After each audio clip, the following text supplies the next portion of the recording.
তাহলে allele টার্মটাকে coin করলেন বেটসন, ঠিক আছে। এবার খেয়াল করো একটা জিনিস, যে ধরো তোমার কাছে ক্যাপিটাল টি আর স্মল টি এই দুটো অ্যালিল আছে, তাহলে এখানে নাম্বার অফ অ্যালিল কত?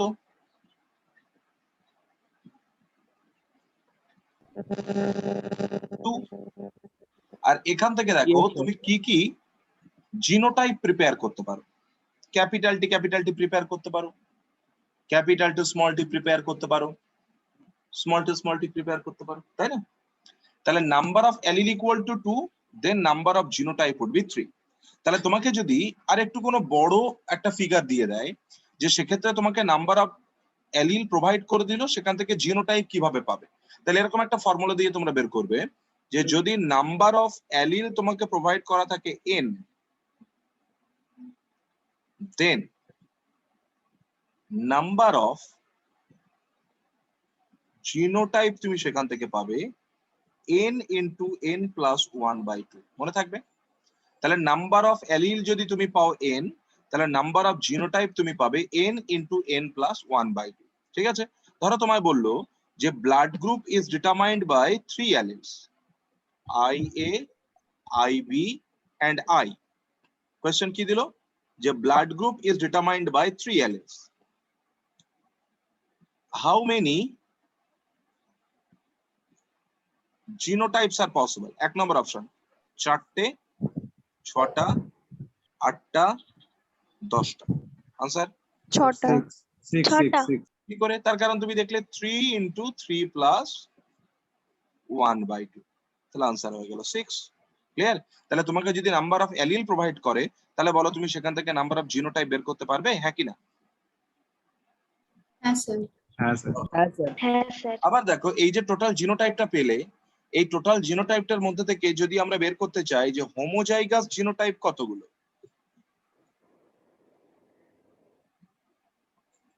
আর হেটেরোজাইগাস জিনোটাইপ কতগুলো, তাহলে homozygous would be simply n।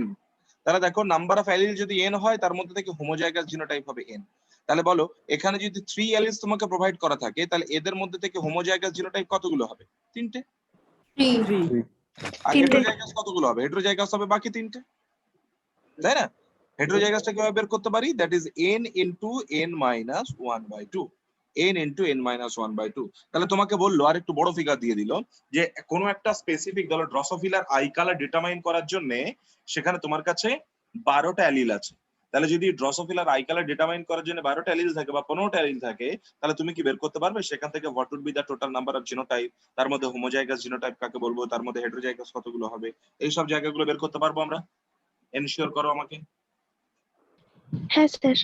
হ্যাঁ স্যার পারবে। আবার দেখো, ধরো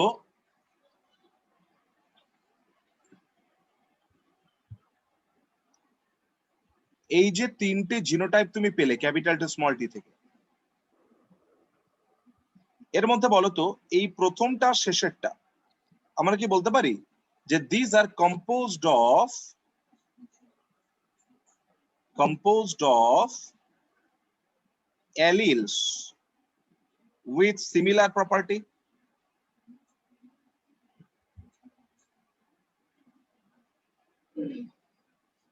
অ্যালিল উইথ সিমিলার প্রপার্টিজ। তাহলে যদি similar property, allele with similar property হয়, তাহলে তখন তাকে আমরা বলি হোমোজাইগাস। হোমোজাইগাস। তাহলে এই জিনোটাইপ গুলো কেমন জিনোটাইপ? Homozygous genotype. তাহলে কারা হোমোজাইগাস জিনোটাইপ? যেখানে দেখবো যে অ্যালিল গুলো আছে সেই অ্যালিল গুলো সেম প্রপার্টির অ্যালিল আছে, তাই না? তখন তাদেরকে আমরা বলবো হোমোজাইগাস। আর এখানে দেখো তো এখানে যে অ্যালিলস গুলো আছে, অ্যালিল উইথ ডিফারেন্ট, মানে আমরা ওই যে বলছিলাম না effects on same trait with certain degree of variation or with no degree of variation, তাই না? তাহলে যদি আমরা দেখি যে effects on same trait with no degree of variation, তার মানে ওটা কোন জিনোটাইপের কথা বলতে চাইছে? হোমোজাইগাস। আর যদি আমরা দেখতাম যে effects on same trait with certain degree of variation,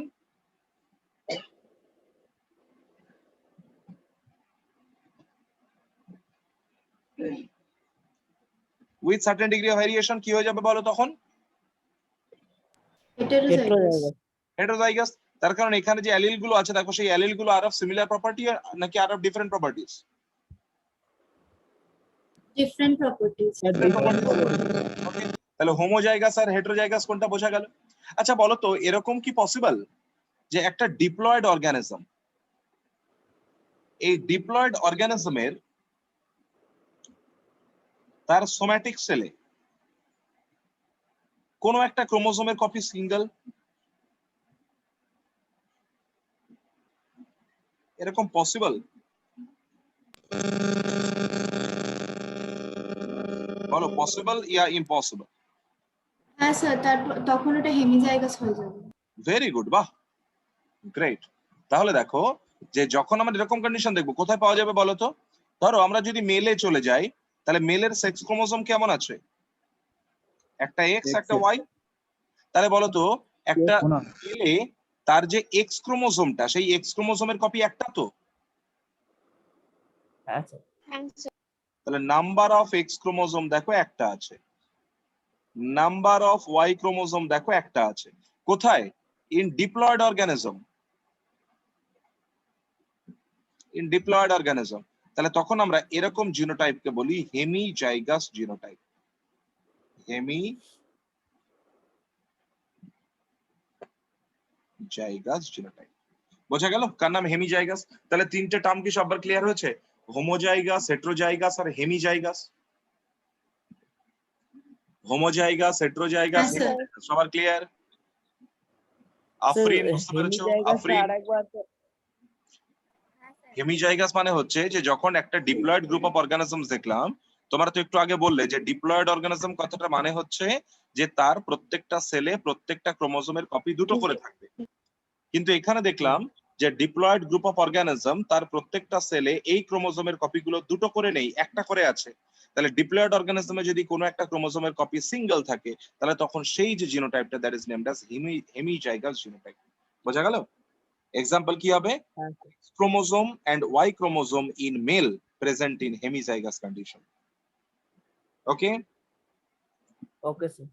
তাহলে বলো তোমাকে কোয়েশ্চেন দিল যে এক নম্বর ক্রোমোজোম এরা দুজন হোমোজাইগাস, হেটেরোজাইগাস না হেমিজাইগাস? স্যার এটা হোমোজাইগাস। কেন হেটেরোজাইগাস হতে পারে না? আমরা তো জিন কি আছে বলিনি গো তোমায়। জিন কি আছে আমরা কি বলেছি এর মধ্যে? তাহলে এই একটা এক নম্বর ক্রোমোজোম, এই একটা এক নম্বর ক্রোমোজোম, এরা দুজন কি কন্ডিশনে থাকতে পারে? হোমোজাইগাস হতে পারে, হেটেরোজাইগাস। আবার হেটেরোজাইগাস হতে পারে। কিন্তু বলতো এই আছে এক্স ক্রোমোজোম, এই আছে ওয়াই ক্রোমোজোম, এরা সব সময় কি কন্ডিশনে? হেমিজাইগাস। এরা সব সময় হেমিজাইগাস কন্ডিশনে। বলো আমি কি বোঝাতে পারলাম? হ্যাঁ স্যার, বুঝেছি। Very good, very good. তাহলে বলো তো তোমাকে কোয়েশ্চেন দিল এরকম একটা, বললো যে একটা ক্রোমোজোমের কথা বললো, সেই ক্রোমোজোমের তিনটে লোকাস আছে। কোয়েশ্চেনটা বোঝো ভালো করে। ক্রোমোজোমে তিনটে লোকাস আছে, তার মধ্যে এ আর বি এই লোকাস দুটো হচ্ছে হেটেরোজাইগাস। এটা হেটেরোজাইগাস, এটাও হেটেরোজাইগাস। এবং এইচ বলে একটা লোকাস আছে, এই এইচ লোকাসটা হচ্ছে কেমন অবস্থায় আছে বলো? হেমিজাইগাস। কোয়েশ্চেনটা আমি বোঝাতে পারছি? আমি কিন্তু কোয়েশ্চেনটা লিখছি না, জাস্ট তোমাদের প্রবলেমটা সলভ করার জন্য যেটুকু ইনফরমেশন দরকার বললাম। ইন আ ক্রোমোজোম দেয়ার আর 3 লোসাই, তিনটে লোকাস আছে। এই তিনটে লোকাসের মধ্যে এ লোকাসটা হচ্ছে হেটেরোজাইগাস লোকাস, বি লোকাসটা হচ্ছে হেটেরোজাইগাস লোকাস, আর এইচ লোকাসটা হচ্ছে হেমিজাইগাস লোকাস। তাহলে বলতো যদি এই কন্ডিশন হয়, তাহলে তোমার কাছে জানতে চেয়েছে যে আমরা তার কোনো একটা জার্ম সেল নেব, সেখান থেকে তৈরি কোনো একটা গ্যামেট নেব,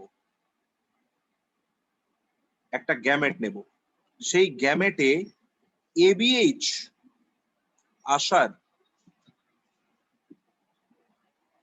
প্রবাবিলিটি কত?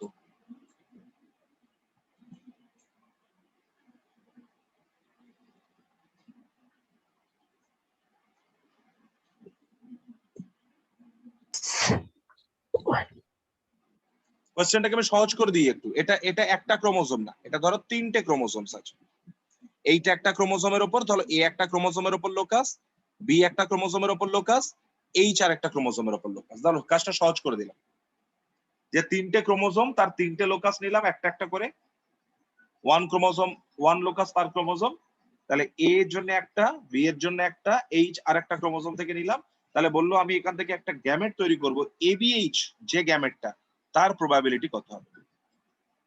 কোশ্চেনটা Sir, 1/8 into 100. বলো বলো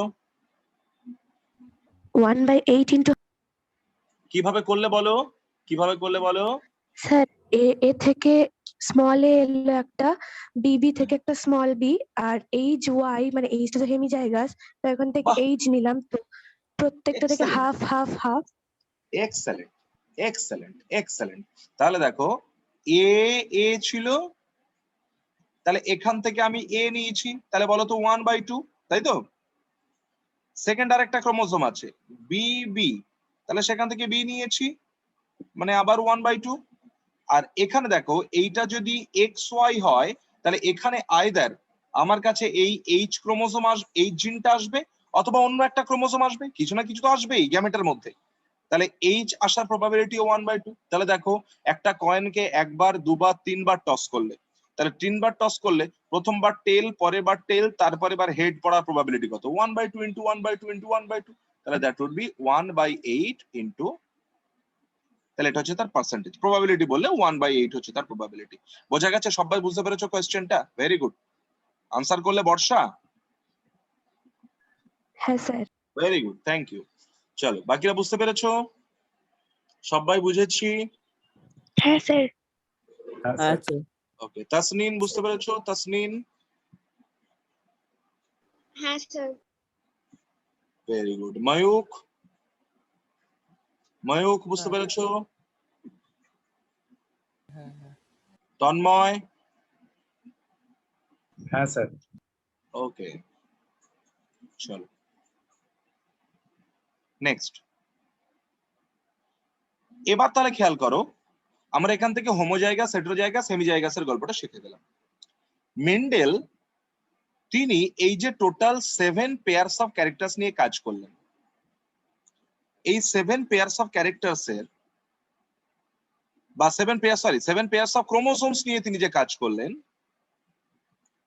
এই 7 পেয়ারস অফ ক্রোমোসোমস এর বলতো প্রত্যেকটা ক্রোমোসোম থেকে কি তিনি ক্যারেক্টার নিয়েছিলেন?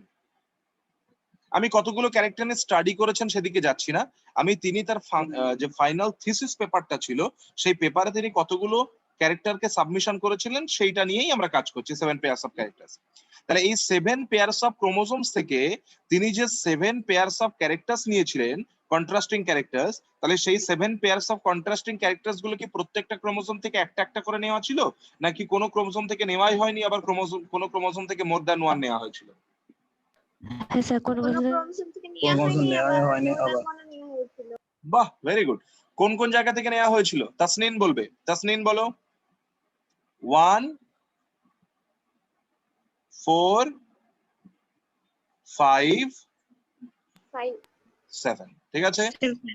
1 4 5 7, তাহলে এই চারটে ক্রোমোসোম থেকে ক্যারেক্টার নেওয়া হয়েছিল, বাকি জায়গা থেকে ক্যারেক্টার নেওয়া হয়নি। তাহলে এক্সামে কিন্তু জানতে চাইবে যে যে 7 পেয়ারস অফ কন্ট্রাস্টিং ক্যারেক্টার্স নেওয়া হয়েছিল, সেই কন্ট্রাস্টিং ক্যারেক্টার গুলো আমরা কি কি পেয়েছিলাম, তার ডমিনেন্ট ক্যারেক্টার কি কি, তার রিসেসিভ ক্যারেক্টার কি কি, এখান থেকে কিন্তু ডিরেক্ট কোয়েশ্চেন এক্সামে জানতে চাইবে। তাহলে চলো একবার খুব দুরন্ত আমরা একটু দেখে নিই যে কোন কোন ক্যারেক্টার গুলো নেওয়া হয়েছিল। ক্যারেক্টার কোন কোন জায়গা থেকে নেওয়া হয়েছিল? দেখো, স্টেম থেকে নেওয়া হয়েছিল,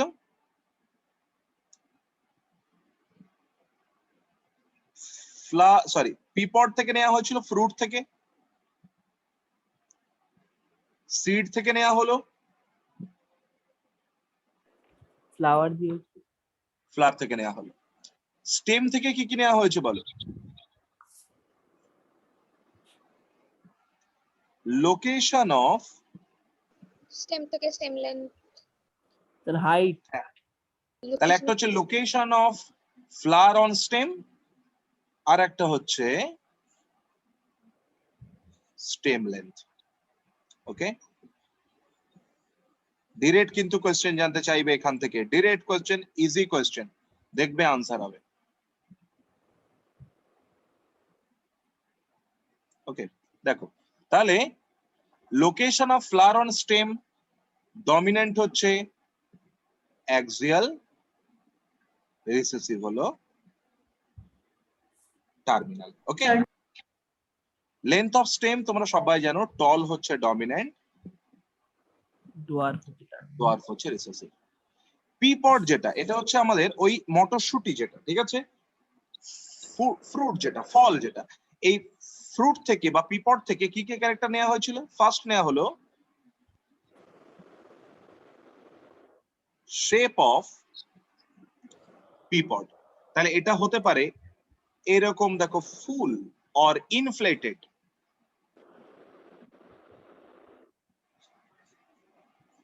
ফুল, আর হতে পারে কনস্ট্রিক্টেড। তাহলে বলো কোনটা ডমিনেন্ট কোনটা রিসেসিভ? ইনফ্লেটেড হচ্ছে ডমিনেন্ট আর কনস্ট্রিক্টেড হচ্ছে রিসেসিভ, ঠিক আছে, ইনফ্লেটেড হচ্ছে ডমিনেন্ট আর কনস্ট্রিক্টেড হচ্ছে রিসেসিভ। এটা হচ্ছে শেপ অফ পিপড। তারপরে কি বলো? Colour of pod, colour of pea pod. Okay, এবং এটা ইম্যাচিওর, ঠিক আছে, ইম্যাচিওর পিপডের কালার। তাহলে কালারটা কেমন দেখো, গ্রিন হচ্ছে ডমিনেন্ট, ইয়েলো হলো রিসেসিভ, তাই তো, green dominant, yellow recessive. Seed থেকে কি কি ক্যারেক্টার নেব বলো? এক, শেপ, শেপ অফ সিড, তাহলে কেমন হতে পারে? রাউন্ড,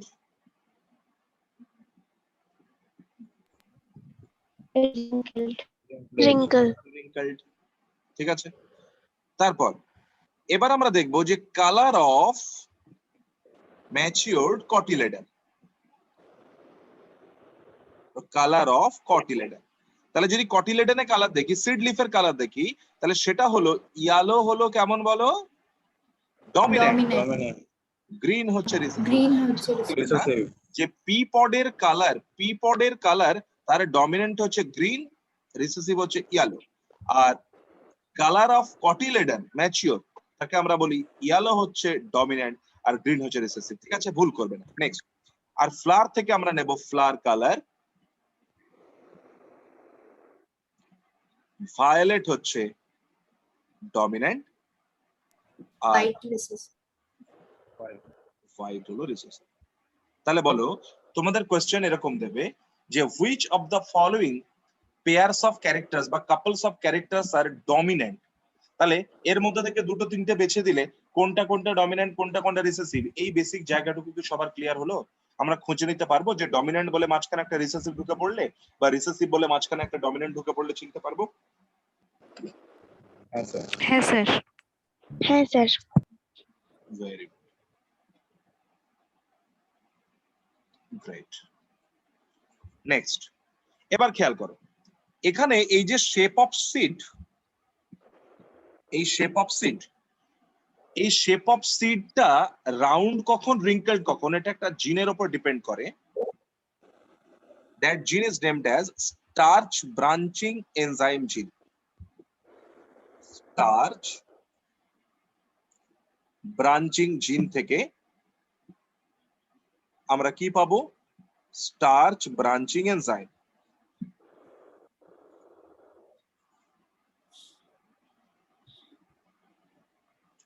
স্টার্চ ব্রাঞ্চিং এনজাইম, আর স্টার্চ ব্রাঞ্চিং এনজাইম যেটা দেখো এসবিই, যদি এই স্টার্চ ব্রাঞ্চিং জিনটা নরমাল থাকে, এইটা যদি নরমাল থাকে, তাহলে সেক্ষেত্রে নরমাল স্টার্চের ব্রাঞ্চিং করা পসিবল। আর তখন তুমি যে সিডের শেপটা পাবে সেটা কেমন শেপ পাবে? Round shape.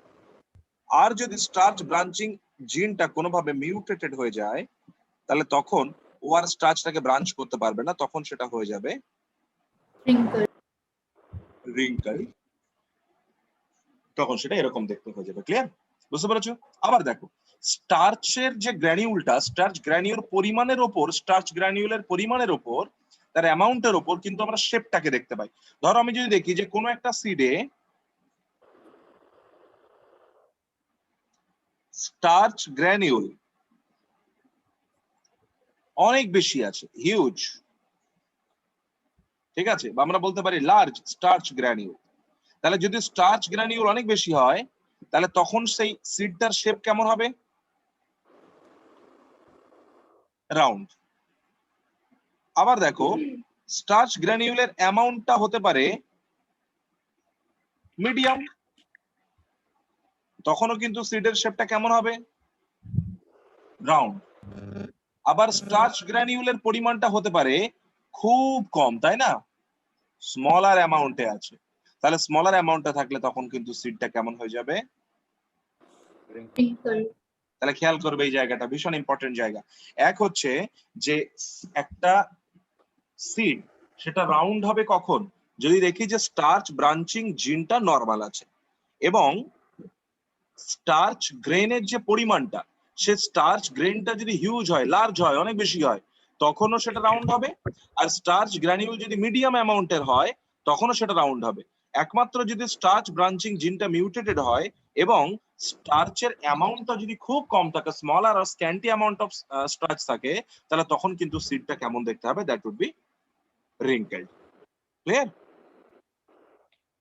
বুঝতে পারলাম সবাই? হ্যাঁ স্যার। হ্যাঁ স্যার। হ্যাঁ স্যার। তাহলে তখন তাকে আমরা বলবো রিঙ্কেলড সিড।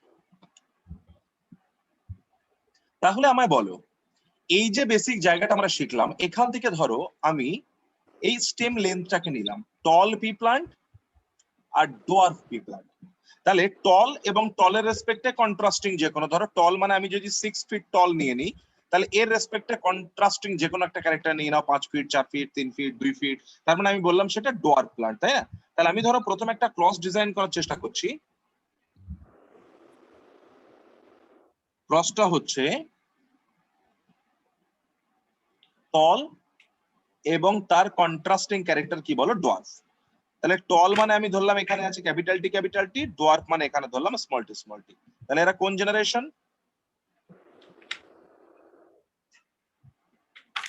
Parental generation. হ্যাঁ স্যার। Parental generation. বুঝতে পারছো সবাই? হ্যাঁ স্যার। প্রবলেম হচ্ছে না? হ্যাঁ স্যার। হ্যাঁ স্যার, বুঝতে পারছি। ওকে, প্যারেন্টাল জেনারেশন। তাহলে এই প্যারেন্টাল জেনারেশন থেকে দেখো, খেয়াল করো যে এখানে ক্যাপিটাল টি টল, স্মল টি ডোয়ার্ফ। তাহলে এখান থেকে আমি যদি তোমায় বলি যে এই ক্রসটা ডিজাইন করব, তোমরা তো জানো যে গার্ডেন পি ইউনিসেক্সুয়াল না বাইসেক্সুয়াল?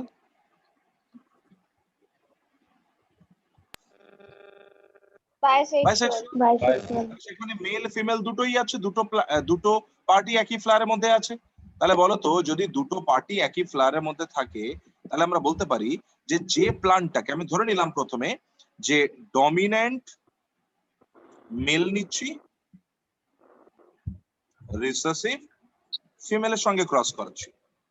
আবার হতে পারে তারপরেই আমি একটা ক্রস ডিজাইন করলাম, ডমিন্যান্ট ফিমেল, রিসেসিভ মেল। তাহলে সাকসেসিভ এই দুটো ক্রস করানোকে আমরা কি বলি? This is named as reciprocal cross. Very good, this is named as reciprocal cross. তাহলে এই রেসিপ্রোকাল ক্রসে ধরো আমি তোমাকে বললাম যে টল মেল প্লান্ট নিতে চাই আর ডোয়ার্ফ ফিমেল প্লান্ট নিতে চাই।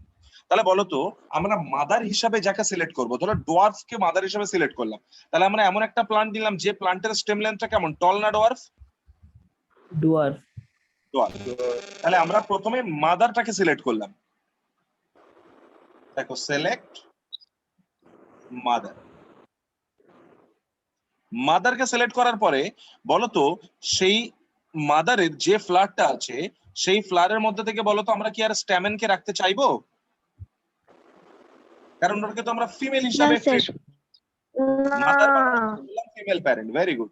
তাহলে এবার তুমি সঙ্গে সঙ্গে কি করে দিলে? Removal of stamen, removal of stamen from mother plant. তাহলে এখান থেকে যদি আমরা মাদার প্ল্যান্ট বা সেই ফ্লাগ, তাহলে যদি আমরা স্টেমেনটাকে উড়িয়ে দিই, তাহলে বলো তো এই প্রসেসটাকে বলা যায় ইমাস্কিউলেশন। Yes, sir. হ্যাঁ স্যার। ইমাস্কিউলেশন। ইমাস্কিউলেশন করার পরে এবার বলো তো ফ্ল্যাটটার মধ্যে এখন ফিমেল পার্টটা আছে, কার্পেল বা পিস্টিল পার্টটা আছে, এই পার্টটা এখানে বলো তো যাতে কোনো আনডিজায়ার্ড পোলেন গ্রেন এসে পলিনেট করতে না পারে, তাহলে বলো তো এটাকে ব্যাগিং করে দেওয়া যায় কিনা, ঢেকে দেওয়া যায় কিনা? হ্যাঁ স্যার। হ্যাঁ স্যার। ব্যাগিং কিসের জন্য? কারণ prevention of Undesirable cross Pollination very good from pollination by undesired Pollen. Pollen grain. তাহলে আনডিজায়ার্ড পোলেন গ্রেন দিয়ে যাতে ও কোনোভাবে পলিনেট করতে না পারে সেই জায়গাটাকে তার জন্য তুমি ব্যাগিং করে দিলে। ব্যাগিং এর পর এবার কি করবে বলো তো, তোমার ডিজায়ার্ড পোলেন গ্রেন দিয়ে পলিনেট করবে তো। টল Yes, sir. প্লান্ট থেকে এবার হ্যাঁ, তুমি স্যার। পোলেন গ্রেন নিয়ে এসো, টল প্লান্ট থেকে তুমি পোলেন গ্রেন আনো, তাহলে নিয়ে আসলে কি হয়ে যাবে, pollination by desired pollen grain. Pollen grain. তাহলে এই যে টোটাল প্রসেসটা বলো তো, এই প্রসেসটাতে আমরা নেচারের ওপর সবকিছু ছাড়ছি নাকি মেন্ডেল নিজেই আর্টিফিশিয়ালি এই প্রসেসটাকে রান করছে? Artificial. আর্টিফিশিয়ালি রান করি, তাহলে বলো তো দিস ইজ ন্যাচারাল সিলেকশন নাকি আর্টিফিশিয়াল সিলেকশন? Artificial. তাহলে এটা আর্টিফিশিয়াল সিলেকশন। আর্টিফিশিয়াল হাইব্রিডাইজেশন করালেন তিনি, আর এই artificial hybridization is an example of artificial natural selection. Artificial natural selection. তাহলে বলো আর্টিফিশিয়াল ন্যাচারাল সিলেকশন এই ওয়েতে মেন্ডেল কাজ করেছিলেন artificial hybridization, artificial natural selection নাকি আর্টিফিশিয়াল ন্যাচারাল সিলেকশন কেন হবে, আর্টিফিশিয়াল সিলেকশন। ওকে, তাহলে মেন্ডেল করেছিলেন আর্টিফিশিয়াল সিলেকশন না natural selection? Artificial selection. Artificial selection. Artificial. তাহলে মেন্ডেলের কাজের স্টেপ গুলো কি কি? সিলেক্ট মাদার, তারপর মাদারের থেকে আমরা কি করব, ইমাস্কিউলেশন করব, তার মেল পার্টটুকুকে আমরা কেটে আউট করে দিলাম, তারপর সেটাকে ব্যাগিং করলাম। কেন ব্যাগিং করব? তার কারণ যাতে পলিনেশনটা আনডিজায়ার্ড পোলেন গ্রেন দিয়ে না হয়। তারপর আমরা ডিজায়ার্ড পোলেন গ্রেন দিয়ে তাকে পলিনেট করে ফেললাম, ডিজায়ার্ড পোলেন গ্রেন দিয়ে তাকে আমরা পলিনেট করে ফেললাম। বুঝতে পেরেছো? Yes, sir. স্যার রেসিপ্রোকাল ক্রসটা একটু বলেন না। কোন পার্টটা বলবো বলো? Reciprocal cross. রেসিপ্রোকাল ক্রস মানে আমরা ধরো একটা ক্রস ডিজাইন করছি, প্রথম টল মেল ডোয়ার্ফ ফিমেল, আবার তারপরেই আমরা একটা রেজাল্ট পেলাম, তারপরেই আমরা ক্রসটাকে কিভাবে চেঞ্জ করে নেব দেখো, ডোয়ার্ফ টল ফিমেল ডোয়ার্ফ মেল। তার মানে একবার ডমিন্যান্ট মেল রিসেসিভ ফিমেল আর একবার ডমিন্যান্ট ফিমেল রিসেসিভ মেল, এই দুটো সাকসেসিভ ক্রসকে আমরা একসঙ্গে বলি রেসিপ্রোকাল ক্রস। বুঝেছো? হ্যাঁ স্যার। ওকে, চলো তাহলে এই যে দুটো ক্রস করানো হলো, মেন্ডেল এই যে ক্রসটা করছেন, ধরো মন দিয়ে শুনবে, প্রত্যেকটা স্টেপ ভীষণ ইম্পর্টেন্ট। আমি ওই জন্য খুব স্লোলি পড়ছি, আমাদের হাতে অনেক ক্লাস, আমাদের হাতে অনেক সময়, তাড়াহুড়ো করার কোনো দরকার নেই। তাহলে ক্যাপিটাল টি স্মল টি, এটা কোন জেনারেশন? প্যারেন্টাল। Yes. দেখো যদি মিয়োসিস হয় তাহলে এখান থেকে আমরা এই গ্যামেট পেলাম, এখান থেকে এই গ্যামেট পেলাম, গ্যামেট। এবার দেখো এদের মধ্যে পলিনেশন করো, তারপর ফার্টিলাইজেশন করে দাও। পলিনেশন হলে তবেই তো ফার্টিলাইজেশন হবে, তাই না? হ্যাঁ স্যার। তোমাদের মনে পড়ছে নিশ্চয়ই পলিনেশন মানে কি? দেখো এই যে তুমি পলিনেট করলে, এই মেন্ডেল পলিনেট করলো, তাহলে পলিনেট করা মানে পোলেন গ্রেনটাকে এখানে এনে বসিয়ে দেওয়া, তাই তো? তারপর এখান থেকে তুমি দেখবে এই পোলেন টিউব তৈরি হচ্ছে, আলটিমেটলি এখান থেকে গ্যামেট গুলো এখানে এমব্রিও স্যাক বসে আছে। এখানে আছে ওভিউল, তার মধ্যে এমব্রিও স্যাক, ওই এমব্রিও স্যাকের মধ্যে ঢুকে আলটিমেটলি ফার্টিলাইজেশন হলো। আমি ডিরেক্ট চলে আসলাম এখানে ফার্টিলাইজেশন। তাহলে ফার্টিলাইজেশন হলে দেখলাম যে এখানে যে প্লান্টটা তৈরি হলো সেটা কেমন প্লান্ট? টল। তাহলে F1 জেনারেশনে আমরা যে প্লান্ট গুলো পেলাম সেটা কেমন? টল। তাহলে F1 জেনারেশনে যেহেতু আমরা টল প্লান্ট পেলাম, তাই টলটাকে আমরা বললাম যে this is dominant over dwarf, তাই তো? দিস ইজ ডমিনেন্ট ওভার হ্যাঁ স্যার। ডোয়ার্ফ। তাহলে একটা জিনিস হ্যাঁ খেয়াল, স্যার। এই যে ক্রসটা তুমি ডিজাইন করলে এখানে বলো তো এখানে কটা কন্ট্রাস্টিং ক্যারেক্টার নিয়ে তুমি কাজ করেছো? দুটো স্যার। দুটো। কতগুলো ক্যারেক্টার সাবমিট? দুটো। 7টা কন্ট্রাস্টিং ক্যারেক্টার সাবমিট করা হয়েছিল, তাই না? তাহলে এখানে 7টার মধ্যে আমরা কতগুলো কন্ট্রাস্টিং ক্যারেক্টার নিয়ে কাজ করছি? দুটো। একটা। একটা, তাই না? একটা। একটা কন্ট্রাস্টিং ক্যারেক্টার মানে টল এবং ডোয়ার্ফ, এক জোড়া কন্ট্রাস্টিং ক্যারেক্টার যেটা, তাই না? তাহলে বলো, আমি যদি বলি আমার কাছে যে 7টা কন্ট্রাস্টিং ক্যারেক্টার আছে, সেই 7টার মধ্যে এখানে আমি যে ক্রসটা করলাম সেখানে কটা জিন ইনভলভ? প্রথম কথা, how many gene or genes are involve here? একটা। ভেরি গুড, টি জিন। তাহলে আমরা এখানে বলতে পারি যে this is inheritance of single জিন।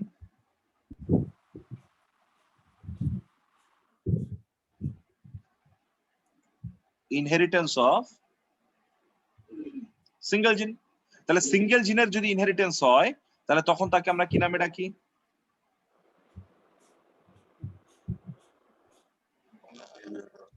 Monohybrid cross. সিঙ্গেল জিন ইনহেরিট করছে। আরো তুমি বলতে পারো, দেখো এখানে আমরা কত জোড়া কন্ট্রাস্টিং ক্যারেক্টার নিয়ে কাজ করছি, বা কটা কন্ট্রাস্টিং ক্যারেক্টার নিয়ে কাজ করছি আমরা?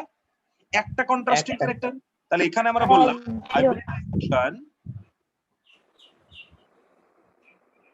hybridization by taking one pair of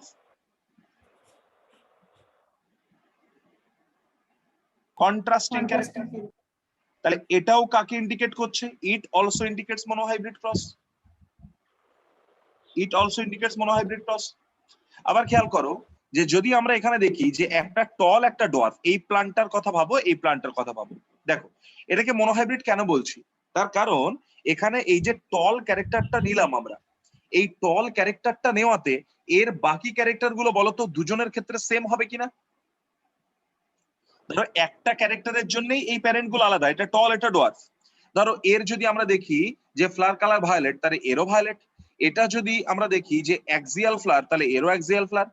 এখানে যদি দেখি যে গ্রিন কালারের সিড লিফ, তাহলে এরও গ্রিন কালারের সিড লিফ। এর যদি আমরা দেখি যে পিপটের কালার ইয়ালো, তাহলে এরও ইয়ালো। তাহলে বাকি যে 6 পেয়ারস অফ কন্ট্রাস্টিং ক্যারেক্টার সেগুলো সেম না ডিফারেন্ট? Same sir. সেম, তাই না? তাহলে যখন আমরা মনোহাইব্রিড ক্রসের কথা বলছি তার মানে বলতে পারি যে hybridization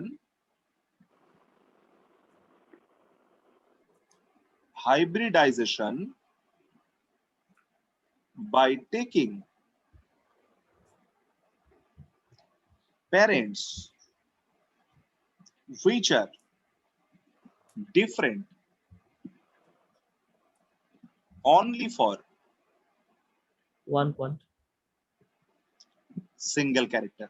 তাহলে একটা ক্যারেক্টারের জন্য দেখো তারা ডিফারেন্ট, তাহলে বাকি তাহলে দে আর সেম বা দে আর সিমিলার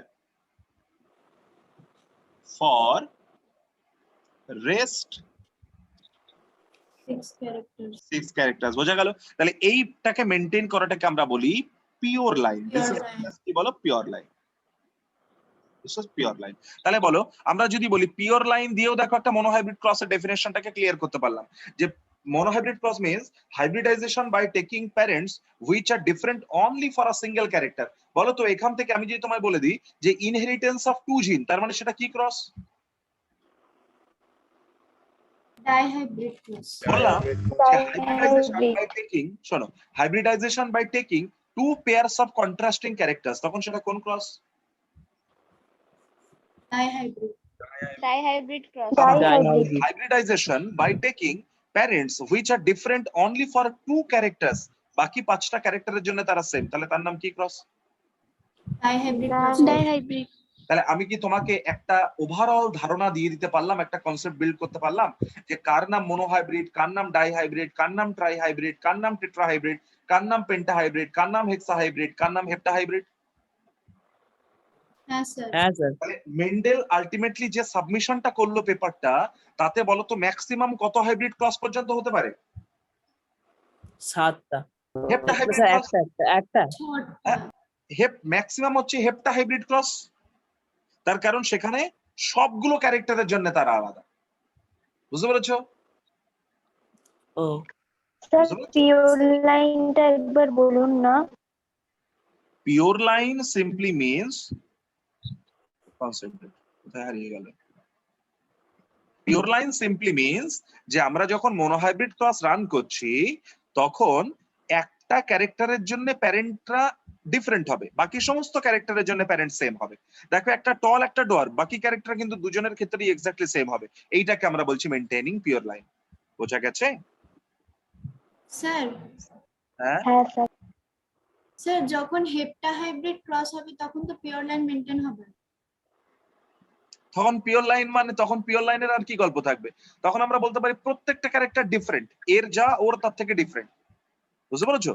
একটাতে ধরো সব ডমিনেন্ট ক্যারেক্টার নিয়ে নিলে, একটাতে সব রিসেসিভ ক্যারেক্টার নিয়ে নিলে, লেটস সে এরকম যদি নেওয়া হয় তাহলে সেটা একটা হেপ্টা হাইব্রিড ক্রস হয়ে যাবে। বুঝতে পেরেছো? হ্যাঁ স্যার। মানে তাহলে আপাতত শুধু মনোহাইব্রিড, মনোহাইব্রিড ডাইহাইব্রিড, ট্রাইহাইব্রিড ক্লিয়ার হয়েছে?